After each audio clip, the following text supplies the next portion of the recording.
Hello दोस्तों, मैं Aryan Shukla, business advisor and founder online business workshop. मित्रों, आइए कार्य को एक नए दृष्टिकोण से देखने और समझने का प्रयास करें। कार्य, अब यहाँ पर हम कार्य के बारे में बात करना चाहेंगे। अब इम्पोर्टेंट बात यह है कि प्रतिफल हमें कार्य के अनुसार मिलता है। हम क्या कार्य कर रहे हैं, हमारे कार्य की गुणवत्ता क्या है, विशेषता क्या है, कार्य की आवश्यकता या डिमांड क्या है, कार्य के अनुसार उन्नति या तरक्की कैसे किस प्रकार होती है। वास्तव में व्यक्ति हो, फर्म हो, दुकान हो, कंपनी हो, सभी की उन्नति, प्रगति, तरक्की का आधार कार्य ही होता है। कार्य की विशेषता, विविधता, बहुरूपता होता है, अतः कार्य महत्वपूर्ण है। प्रोडक्ट, कार्य, सर्विस, सुविधा, बिजनेस में ये चार चीज़ें महत्वपूर्ण हैं। बिजनेस में प्रोडक्ट, कार्य, सर्विस और सुविधा, ये चार चीज़ें महत्वपूर्ण हैं। अब कार्य के द्वारा कौन सी सफलता प्राप्त की जा रही है, अब कार्य में कौन से प्रोडक्ट अर्थात साधनों संसाधनों का प्रयोग किया जा रहा है, कार्य के द्वारा कौन सी सर्विस अर्थात सेवा दी जा रही है, कार्य के द्वारा कौन सी सुविधा दी जा रही है, अर्थात कार्य के द्वारा कौन से कार्य को सफल बनाने में योगदान दिया जा रहा है, कार्य के द्वारा कौन से कार्य को सफल बनाया जा रहा है। अतः खुद के कार्य को परिभाषित करना, स्पष्ट करना, कार्य की पहचान करना, खुद के कार्य की पहचान करना, कार्य को उत्पन्न करना, कार्य की रचना करना, कार्य की संरचना करना, कार्य की व्यवस्था करना, कार्य का चिंतन करना, कार्य का मनन व अध्ययन करना, कार्य का निरीक्षण करना, विशेषताओं क्षमताओं को इन्वॉल्व करना, कार्य की संरचना कैसे होती है या कार्य किसे कहते हैं। क्रिया अलग है, कार्य अलग है। जब आंशिक फल की कामना से कोई कार्य किया जाता है तो वह क्रिया है, लेकिन जब व्यापक फल की कामना से कोई कार्य किया जाता है तो वह कार्य है। अर्थात कार्य की सिद्धि तथा कार्य के द्वारा प्रतिफल की सिद्धि अर्थात कार्य को पूर्ण करना और कार्य के द्वारा परिणाम को प्राप्त करना दोनों अलग अलग चीज़ें हैं। कार्य को पूर्ण करना प्रारंभिक सफलता है, कार्य के द्वारा परिणाम को प्राप्त करना अंतिम सफलता है। कार्य का उद्देश्य क्या है? कार्य को पूर्ण करना, कार्य के द्वारा निश्चित परिणाम को प्राप्त करना, अर्थात हम परिणाम की सिद्धि के लिए कार्य करते हैं, अर्थात हमें परिणाम की सिद्धि के लिए कार्य को पूर्ण करना चाहिए या परिणाम की सिद्धि तक हमें कार्य को निरंतर जारी रखना चाहिए। परंतु तीनों ही स्थितियों में कास्ट अर्थात लागत अलग अलग आती है, क्रमशः कम, मध्यम, अधिकतम। अतः कार्य की सिद्धि की गारंटी भी क्रमशः कम, मध्यम, अधिकतम आती है। अब कार्य योजना, कार्य की योजना, कार्य को सिद्ध करने की योजना, कार्य के द्वारा परिणाम को सिद्ध करने की योजना, क्योंकि हम एक सीमा से बड़े कार्यों को एक साथ न तो सिद्ध कर सकते हैं न ही एक साथ परिणाम को प्राप्त कर सकते हैं, तो उन्हें चरणबद्ध तरीके से पूरा करना होता है, जिसके लिए कार्य योजना तैयार की जाती है। या जिन कार्यों में गैप आवश्यक होता है उनको पूरा करने के लिए भी कार्य योजना बनानी होती है। कार्य योजना का अर्थ कार्य को पूर्ण करना व कार्य के द्वारा परिणाम को प्राप्त करना। अतः कार्य के दो उद्देश्य होते हैं। अब हमारी कार्य को पूर्ण करने की क्षमता क्या है तथा कार्य के द्वारा परिणाम को प्राप्त करने की हमारी क्षमता क्या है। कौन से कार्य हम पूर्ण कर सकते हैं तथा कौन से परिणामों को हम प्राप्त कर सकते हैं। ध्यान दीजिए, कोशिश का मूल्यांकन नहीं होता है, न ही कोशिश का प्रतिफल मिलता है। हाँ, ये बात अलग है कि कोशिश ही हमारी योग्यता क्षमता के विकास का एकमात्र विकल्प है, परंतु प्रतिफल हमें परिणाम से प्राप्त होता है और हमें भी प्रतिफल परिणाम के रूप में ही चाहिए। यदि हमें परिणाम चाहिए तो हमें भी परिणाम देना होगा, कोशिश नहीं। उसने हमें 1000 रुपये देने का प्रयास किया परंतु हमें मिले नहीं। दूसरे ने 1000 रुपये देने की कोशिश नहीं की, न ही उसने 1000 रुपये देने का प्रयास किया, बल्कि उसने 100 रुपये हमें दिए। तो हमारे लिए 1000 की कोशिश से बेहतर है 100 रुपये का परिणाम। मान लो हम किसी से कोई काम करवाएं, वो दिन भर कोशिश करता रहे परंतु अपेक्षित परिणाम न दे पाए, तो क्या हमने उसे कोशिश करने के लिए रखा था या परिणाम देने के लिए? वास्तव में हमारी कोशिशों का महत्व सिर्फ हमारे लिए है, दूसरे के लिए तो हमारे द्वारा प्रदत्त परिणामों का ही महत्व है। जैसे हमें दूसरे की कोशिशों से मतलब नहीं, बल्कि हमें दूसरे के द्वारा परिणाम चाहिए, तभी हम प्रतिफल दे सकते हैं। जहाँ हम प्रतिफल देने के लिए बाध्य नहीं हैं, वहाँ कोई कितनी भी कोशिश कर ले क्या फ़र्क पड़ता है। कोशिश क्या है? कार्य को पूर्ण करने का या कार्य के द्वारा परिणाम को प्राप्त करने का एक सार्थक व निरर्थक प्रयास है। जिन कार्यों को हम पूर्ण कर चुके हैं या जिन कार्यों को हम सिद्ध कर चुके हैं, उनका हम अभ्यास कर सकते हैं, ताकि हम उन कार्यों को पूर्ण करना भूलें नहीं। जिन कार्यों के द्वारा हम या जिन परिणामों को हमने कार्य के द्वारा प्राप्त करना सिद्ध कर लिया है, हम उन परिणामों को उन कार्यों के द्वारा प्राप्त करना भूलें नहीं, इसका हम अभ्यास कर सकते हैं। अर्थात जो या जिसका याद रखना हमारे लिए आवश्यक है, हम उसका अभ्यास कर सकते हैं। परंतु जिन कार्यों को हम पूर्ण नहीं कर पाए हैं या जिन कार्यों को पूर्ण करना हमारे लिए आवश्यक है, उन कार्यों को पूर्ण करने के लिए हम एक और कोशिश या एक बार और पूर्ण करने की कोशिश तो कर ही सकते हैं। जिन परिणामों को हम अभी तक नहीं प्राप्त कर पाए हैं, कम से कम, या जिन कार्यों से हम अभी तक परिणाम नहीं प्राप्त कर पाए हैं, कम से कम एक बार और उन परिणामों को या उन कार्यों के द्वारा परिणामों को प्राप्त करने की कोशिश तो कर ही सकते हैं। अब नए कार्य के लिए या नए परिणाम के लिए शुरुआत तो करनी ही पड़ेगी। अब नए परिणाम के लिए चाहें पुराने कार्य या तरीके या साधन से शुरुआत करें या नए कार्य, तरीके, साधन से शुरुआत करो। अब नए कार्य की सिद्धि के लिए चाहे पुराना पैटर्न, तरीका, साधन चुनो या नया, यह कोशिश हो सकता है। अब अभ्यास, कोशिश, नया, 3 ऑप्शन होते हैं। अभ्यास के द्वारा जो हम याद रखना चाहें या जिसे हम भूलना नहीं चाहते हैं। कोशिश से हम अधूरे को कंप्लीट करना चाहते हैं, चाहे कार्य हो या परिणाम। और नए से नया या नेक्स्ट पाना चाहते हैं, चाहे कार्य हो या परिणाम।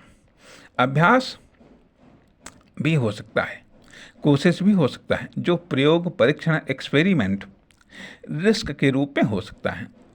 अब हम करते क्या हैं या कर क्या रहे हैं।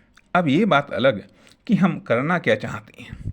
जो हम करना चाहते हैं वो हो भी पा रहा है कि नहीं, यदि नहीं तो क्यों नहीं। कार्य के सिद्धांत क्या है, वर्क पिलर क्या है। अब कार्य का चुनाव सर्वाधिक इम्पोर्टेंट है, उसके बाद फील्ड का चुनाव, क्योंकि कार्य वाहन की तरह है और फील्ड रोड की तरह है। अब या तो रोड के अनुसार वाहन चुनिए या वाहन के अनुसार रोड चुनिए, तो स्ट्रगल कम होगा, वरना विपरीत होने पर स्ट्रगल बढ़ता ही जाएगा। कार्य की अवस्थाएं, सबसे पहले कार्य की पूर्णता का परसेंटेज बढ़ेगा।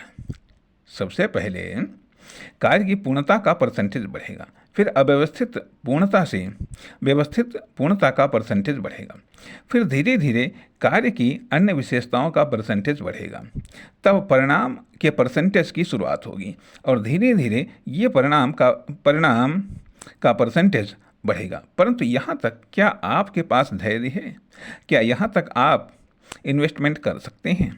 क्या यहाँ तक आप कार्य को अपना अधिकतम व सबसे बेहतर दे सकते हैं? तो उपरोक्त कार्य की अवस्थाएं पूर्ण होंगी, अन्यथा कार्य अपूर्ण अवस्था तक ही पहुंच पाएगा। इसके लिए कार्य का चुनाव बहुत महत्वपूर्ण है। हालांकि रास्ते बदल सकते हैं, कार्य भी बदल सकते हैं, तब चलना या मंजिल इम्पोर्टेंट हो जाती है या फील्ड में बने रहना महत्वपूर्ण हो जाता है। योग्यता व क्षमता के विकास के लिए फील्ड में रहना महत्वपूर्ण है। कार्य के लिए साधन, संसाधन, तरीके, अभ्यास व कोशिश एडजस्ट किए जा सकते हैं लागत के अनुसार। यदि हम गलत शुरुआत करके सही कर सकते हैं तो सही शुरुआत भी गलत हो सकती है, उसे सुधारना एडजस्टमेंट कहला सकता है। वर्किंग सफ़र में आने वाली दिक्कतें, वर्किंग सफ़र जितना लंबा व जटिल होगा, दिक्कतें भी उतनी ज़्यादा और जटिल आएंगी। अर्थात तैयारी भी उतनी ज़्यादा और टिपिकल होनी चाहिए, जिसके लिए पूर्ण अभ्यास भी जरूरी है। अभ्यास के द्वारा कार्य के इस्तेमाल में होने वाले साधनों या संसाधनों की कैपेसिटी को चेक करते हैं, क्योंकि फाइनल मिस्टेक को सुधारा नहीं जा सकता है। अतः फाइनल मिस्टेक से बचने के लिए अभ्यास जरूरी होता है या फाइनल फेलियर से बचने के लिए अभ्यास जरूरी होता है। साधन संसाधनों की ताकत व फील्ड तथा मौसम को समझने के लिए अभ्यास जरूरी होता है। अतः वर्क डिजाइन और परिणाम की कल्पना महत्वपूर्ण है। व्यक्तिगत गुणवत्ता बढ़ाने वाले कारकों में कार्य एक महत्वपूर्ण कारक है। हम दैनिक क्रियाकलाप करते हुए लाइफ में फर्म, दुकान, कंपनी या बिजनेस में किसी महत्वपूर्ण मुकाम पर क्यों नहीं पहुंच पाते हैं या विशेषज्ञता क्यों नहीं हासिल कर पाते हैं। सवाल ये भी उठता है कि हमें किस कार्य में विशेषज्ञता हासिल करना है या लाइफ में फर्म, दुकान, कंपनी या बिजनेस में किस महत्वपूर्ण मुकाम तक पहुंचना है। क्या मुकाम तक पहुंचना है? यदि केवल मुकाम अर्थात मंजिल या उद्देश्य या परिणाम है तो जब तक ये सब हमारे लिए महत्वपूर्ण नहीं होंगे तब तक हम इनके लिए अधिकतम या सर्वश्रेष्ठ न कर पाएंगे और न दे पाएंगे। जब तक हम अपना अधिकतम या सर्वश्रेष्ठ न दे पाएंगे, न कर पाएंगे, तो ये कार्य की किसी न किसी अवस्था पर पहुंचकर रुक जाएंगे। परिणाम हम उन मुकाम, मंजिल, उद्देश्य, परिणाम तक नहीं पहुंच पाते हैं जो हमने अपेक्षा की थी। तथा साथ ही अधिकतम या सर्वश्रेष्ठ देने के लिए हमें विशेषज्ञता आवश्यक है। विशेषज्ञता का अर्थ वह योग्यता जो तमाम सारे लोगों में से या तमाम सारी फर्म, दुकान, कंपनी, बिजनेस, प्रोडक्ट या सर्विस या कार्य में से सिर्फ आपके पास है। आपकी फर्म, दुकान, कंपनी, बिजनेस, कार्य, प्रोडक्ट या सर्विस के पास है, या तमाम सारे लोगों, फर्म, दुकान, कंपनियों, प्रोडक्ट, सर्विस, कार्यों या बिजनेसों में से मात्र कुछ के पास है, या कुछ फर्मों, दुकान, कंपनियों या बिजनेस, प्रोडक्ट या सर्विस या कार्यों के पास है, वह आपके पास, आपकी फर्म, दुकान, कंपनी, बिजनेस, प्रोडक्ट, सर्विस, कार्य के पास है। अब विशेषज्ञता के यहाँ पर कुछ प्रकार बताए जा रहे हैं। व्यक्तिगत विशेषज्ञता, फर्मगत विशेषज्ञता, दुकानगत विशेषज्ञता, कंपनीगत विशेषज्ञता, बिजनेसगत विशेषज्ञता, प्रोडक्टगत विशेषज्ञता, सर्विसगत विशेषज्ञता, कार्यगत विशेषज्ञता, परिणामगत विशेषज्ञता, लागतगत विशेषज्ञता।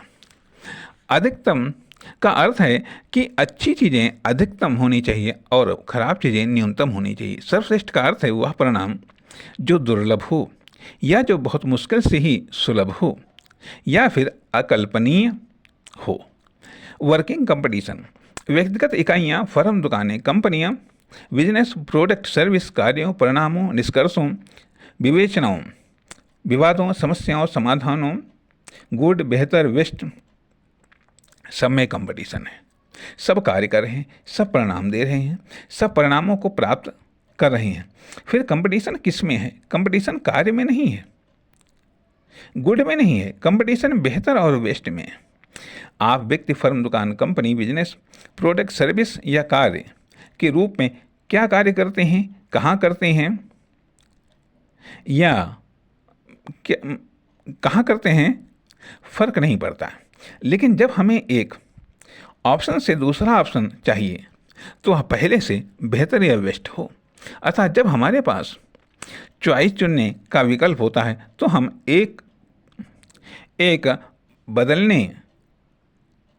के बदले दूसरा बेहतर या बेस्ट विकल्प का ही चुनाव करते हैं।